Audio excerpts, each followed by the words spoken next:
Hello, and welcome to another episode of Power On Podcast, the Cowboy Bebops of the editions. Yeah, haha. I am one of your hosts, Taylor, and with me is the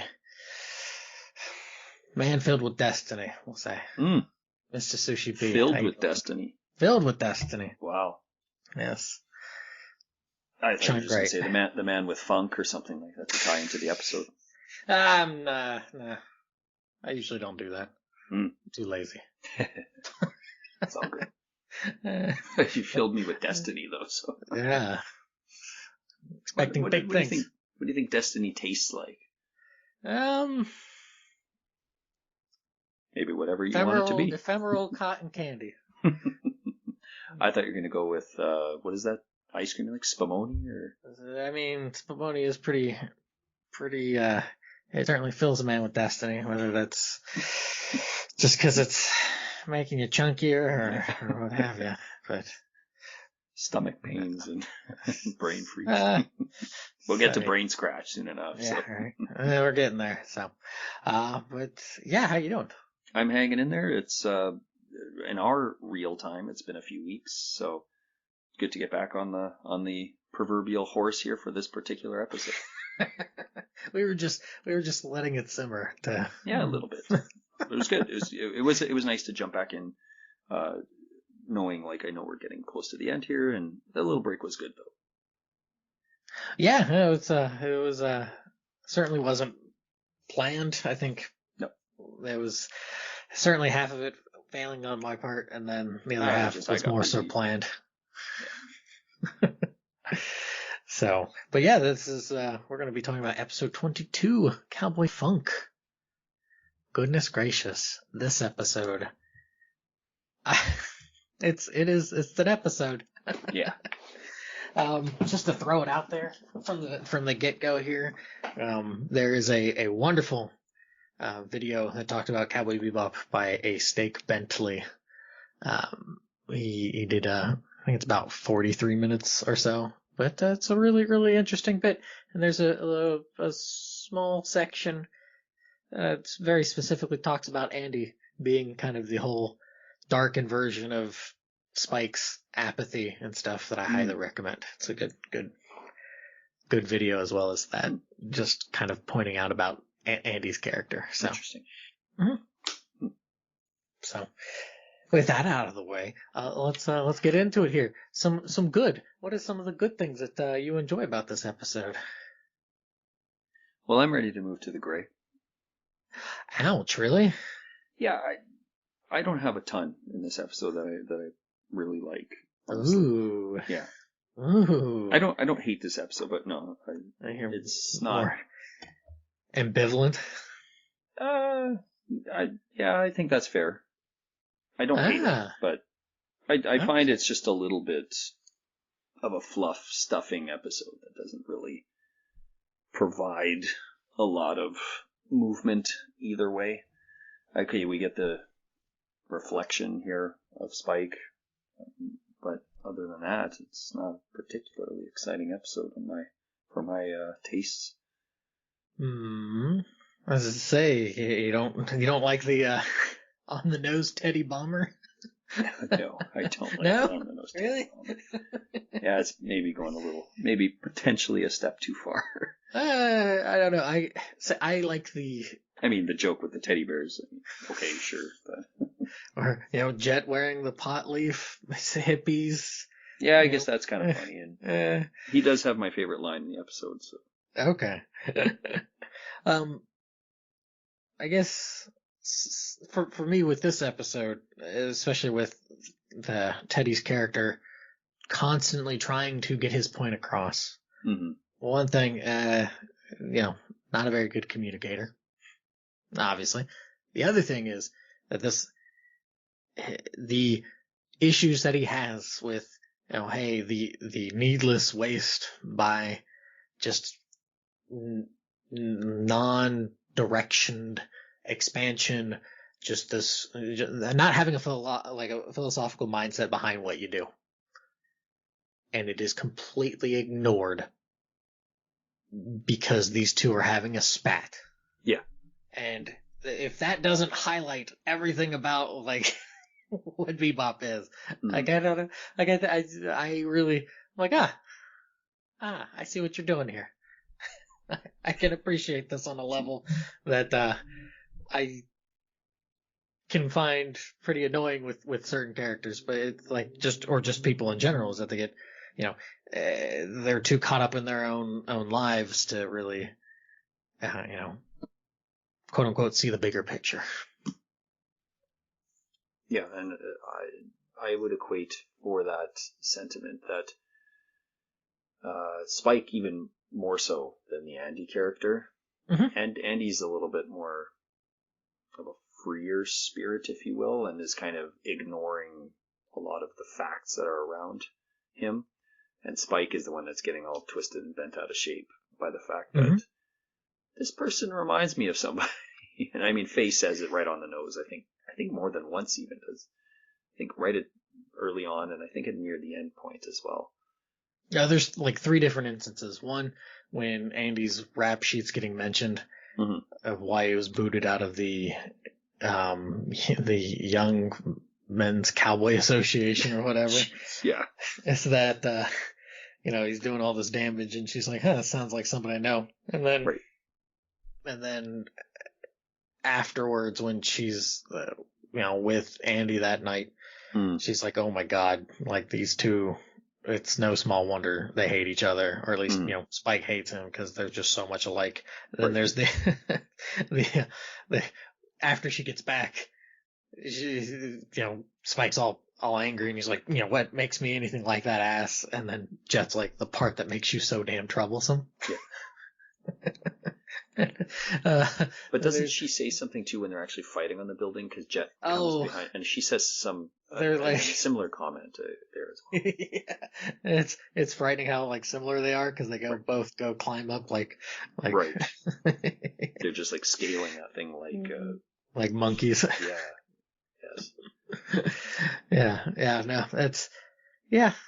There's a lot of well, and I think you hit it on the head there is that you know Andy has the freedom because he's the heir to that ranch, so he's got like tons of money to just kind of do whatever he wants. Right. Um, And he's just very aloof, regardless. Like, and maybe because, as you said, if he's always had money in his life, he's never really had too much care for many things. So other than himself. Yeah, pretty much. So that's probably why all those facts and stuff just. Whew, I feel like being a cowboy now. I feel like being a samurai now. There's just whatever whims of interest come to mind. He's kind of the bad inflection of the free spirit because he is able to basically manifest whatever just because of his finances. Right. Whereas you know these wonderful bounty hunters they're free spirits but they're kind of stuck being free spirits if that makes any sense. And he's kind of like a really crappy Batman. Kind of. Like no discipline, right? Like has the means to do something well, but just had no discipline, no true care. Just this seems interesting. I'll give it a shot. When I was rewatching this for this review, I was thinking of the Mark Twain quote: "Never argue with an idiot. They drag you to their level and beat you with experience." This it just makes me think of that, just how angry and just so blinded Spike gets because he's so pissed off that somebody's doing pretty much the same thing without a care in the world, and just kind of doing it so free and floating. And it's like, you know, this schmuck comes in here, starts doing the same thing I'm doing. He's not even, he doesn't even take any pride in it. He's just kind of doing it. I don't appreciate this. Right. But it helps highlight that one-track mind of this character. That he's a bit of a single note a lot of the time on the way through. We see those little blips of care for other characters and stuff throughout, coming up in a few episodes actually as well. But it's still there's a dullness to to the care. Like it doesn't. I think we'll get to that point. We'll talk about that later, but Okay. well, just because it doesn't highlight enough here, but we do see that one track mind of yes, Spike can be a very carefree character for the most part, but when there is something that he targets, it's just laser focus, and it doesn't matter what else is going on around the scenario, the situation. It's just got to get to that end point. That's the target. Right. Well, I mean, you can see it in just previous episodes. Like, think of Waltz Venus, where he's, he's going to see Rocco's sister and stuff, and he's doing that. Everybody else can do their own thing. I've got this other thing I'm taking care of, and stuff. And he's just he that's kind of a bad quirk that he has with that. Right. Yep. So, I don't know. I guess I'll do more of the heavy lifting on the quote unquote what I liked part. I thought there are some really good back and forths. Early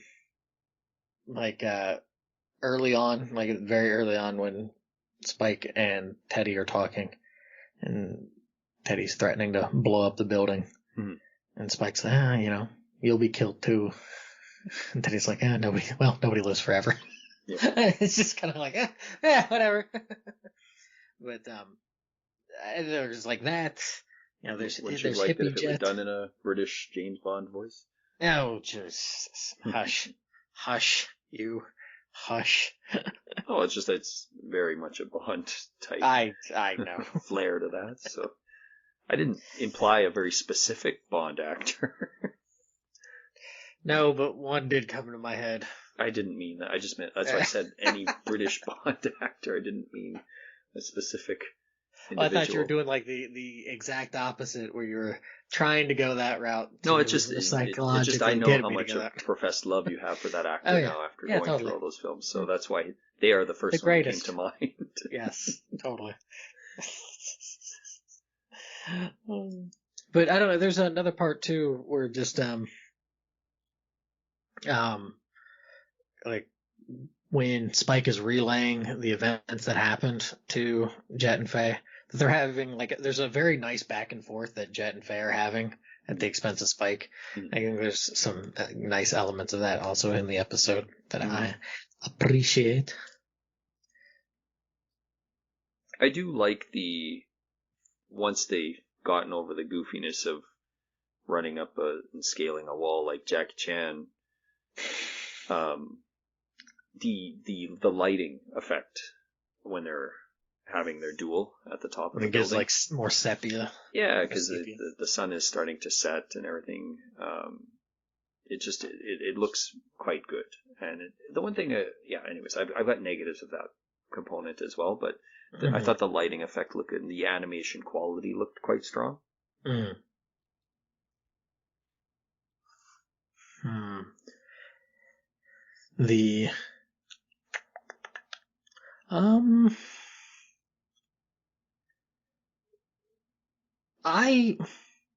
Me personally, I like Teddy's character. I know you just don't seem to really care for him. Just whatever. Care, yeah. So, but like I said, it is kind of funny that this is like one of the ones that really falls into their laps. Right. More so, with Faye and Jet as Spike is a bit preoccupied with himself. So they got 3 million Wulong out of that, so good on them for it. Do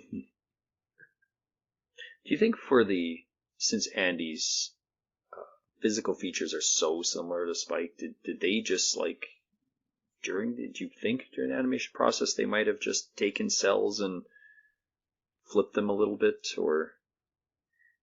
They could have. The jawline looks almost identical. A lot of the facial structure. Right. I mean, the hair is still pretty similar. It's not exactly, but it is pretty similar. Wild, unkempt. Yeah. Well, I don't even think of Spike's hair that wild, but I mean, obviously the body, the physical attributes of the legs, the arm, everything looks quite. I mean, the thing is that Andy's wearing a lot more flowing clothing though. Mm-hmm. The long jacket and the cowboy hat. Mm-hmm. There certainly could have been just some cell swapping or just. I mean, obviously the look is intentional to look obviously very similar, to just really hammer it home, right, the similarity. But so yeah, okay. So since you're not too keen on this, what are some things you either don't like or more in the gray? I don't. Okay, I'll try to stick with the gray stuff. So, Teddy as a whole, I'm just like, it's okay. It's a decent enough plot device that doesn't get explored enough because, as you said, the character keeps kind of getting cut off constantly. Mm-hmm. So, and it's not really meant to be a menace character so much as just sort of I'm over here, like, pay attention. So, well, I think it's serving that duality. I really think the intention was, hey, this is something really important that we as a society should be paying attention to. But because A, he's not pulling to the right audience. Yeah. And B, his own, deficiencies of trying to spread his message, we'll say. It just gets lost or, cut off from the immediate / more impassioned, at least from their point of view. So. Yeah, I think just the back and forth between Spike and Andy is just, I don't find it all that appealing. You're right about Jet and Faye throughout this episode, but that's kind of been throughout several episodes. But this one, they're kind of more playful with each other, whereas they have been, but this is even more so because, yes, they're kind of picking on Spike instead of just picking on each other. Yeah. So that is kind of fun to watch them sort of go back and forth, and at someone else's expense rather than, well, it's usually at Jet's expense more often than Faye's, I feel, when it's the two of them kind of going at each other with some stuff. Jet gets his few hits in, but Faye always seems to get a bit more of the upper hand on Jet. Jet being a little bit too like his pride and stuff. She knows how to kind of push him in some of those ways. She's a bit more of an enigma in a lot of history and stuff.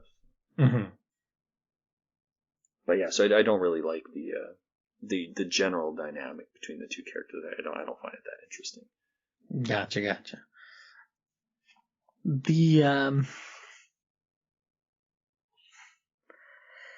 I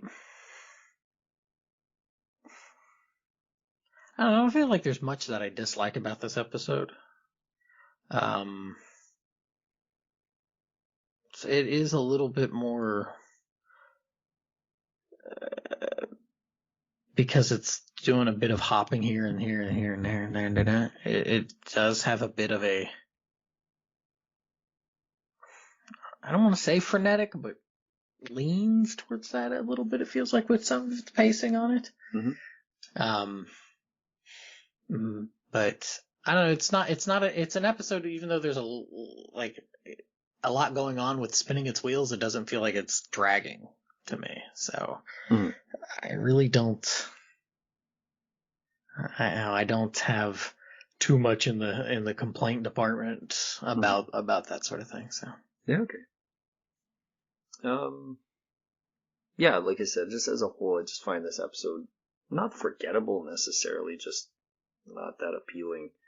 I didn't think the ending was all that, like, particularly, the ending between the fight with Andy and Spike, all that amusing, but not completely out of the blue either. Kind of anticipated that the fight would end on something kind of dumb. Just because of the nature of the rest of the episode. And right. Yeah. That Spike was going to eventually kind of get the upper hand, but unintentionally to a degree. And then Andy just sort of, okay, I'll give up. I don't know. It's just, it felt like it was within the realm of possibilities just because of how wacky it was getting at that point.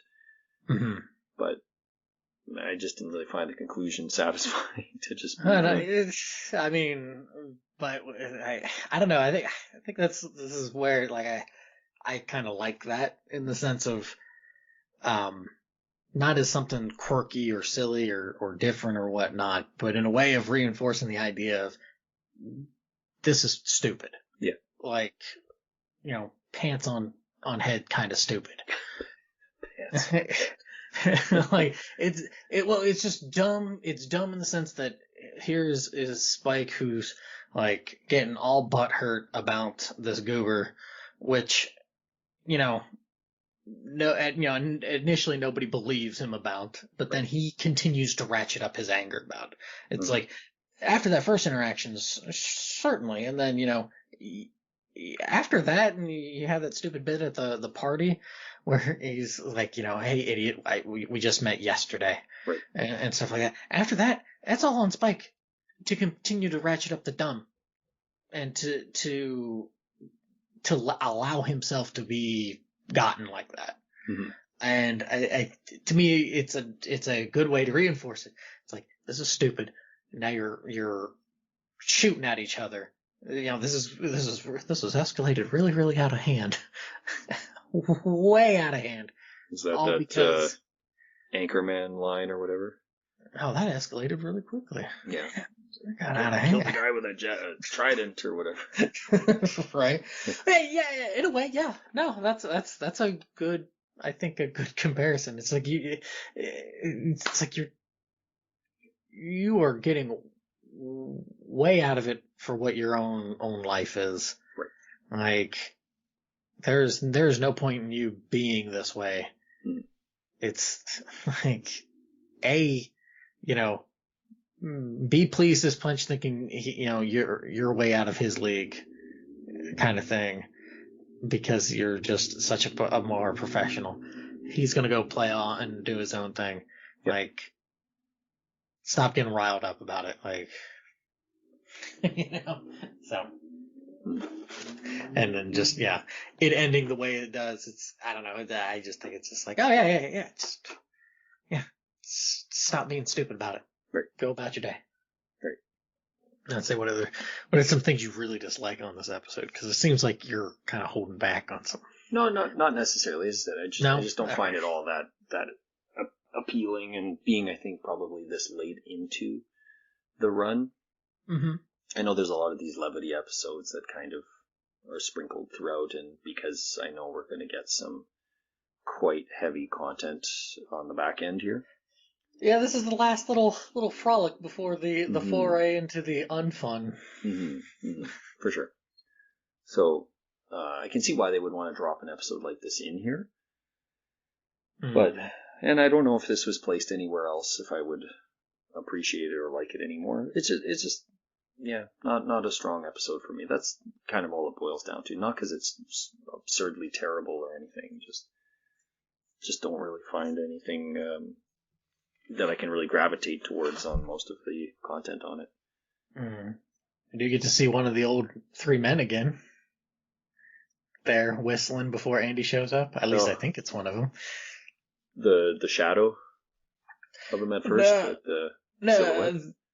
No, there's a guy that's walking. He's on the tan and like kind of like the eggshell colored shirt and stuff. Mm.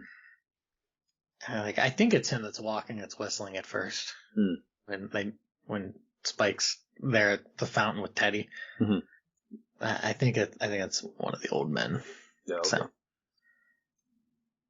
but yeah, it's nice to see at least one of them again. You want some of that horrible stew? Son of a gun stew. Was that in a triangular can as well? It was. Oh, the future, the aerodynamics of being in a triangular shaped can. Goodness gracious. Oh, I guess we dive into bounties then? Yeah. All right. So this is a 3 million on Teddy Bomber here. Mm-hmm. Ooh, I guess it goes to me first then. Yeah. Because just on that note, does that not seem to be I know we can't find any rhyme or reason on oolongs, but that seems relatively low for somebody who's buying buildings. Yeah. Like, but then Jet makes that comment. He's like, now I know why people don't go after him because they don't want their butts blown off. Yeah. That was one of the quotes, by the way. Oh, I guess I should throw in some of the quotes. Yeah. Oh, yeah. I did like that quote. But it's when he's being the hippie, and he has a couple of goofy lines that he says, and the main one I can remember though is when he's like, "What's with your bomb obsession, baby?" Like, Jet gets to have all the fun. He's always dressing up in some getup. In every other odd episode seems, whether it's super dapper or to go hide out in plain sight. Right. I do like the line that Andy, like, right after that, they're like, when they're having that back and forth at that party, Andy responds, "Faces are too unreliable nowadays." Like, going like my gut instinct and all that kind of stuff. Yeah. Maybe this guy's got some brain scratch, because he's got some very bizarre behaviors. It's not even that it's bizarre. He's just full of himself. Yeah. Like, that's really what it boils. It's such a narcissist. Yeah. And it's just, he's a narcissist who's able to play that out, where, somebody at Spike's level, maybe he is a narcissist. He just doesn't get to play it out because he's got too many body shots. Yeah, maybe. Faye will use any excuse to dress to the nines, though, as well. Like, she's wearing like a really nice sort of cocktail dress thing. She's dressed up. Yeah, there's quite a few episodes, right, where she gets to dress up. Like episode 5. Yeah. There's quite a few of those scenarios where she dresses up. Like, even in 3, when she's the dealer and stuff. Yeah. Not like dressed up in more like. That almost kind of reminded me more of a casino uniform. Yeah. She could just, more of like outfit change kind of thing. She could easily slink into a masquerade party, right? And just look the part very easily. Those two look like they're completely out of place.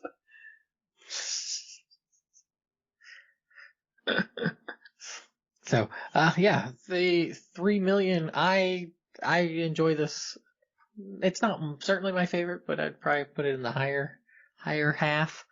I'll give it 4.5 million for the amount. How about yourself? I'm going the other way. I'll go with a 1.5. Man. Oof. I think that's probably the biggest discrepancy we've had. Yeah, maybe.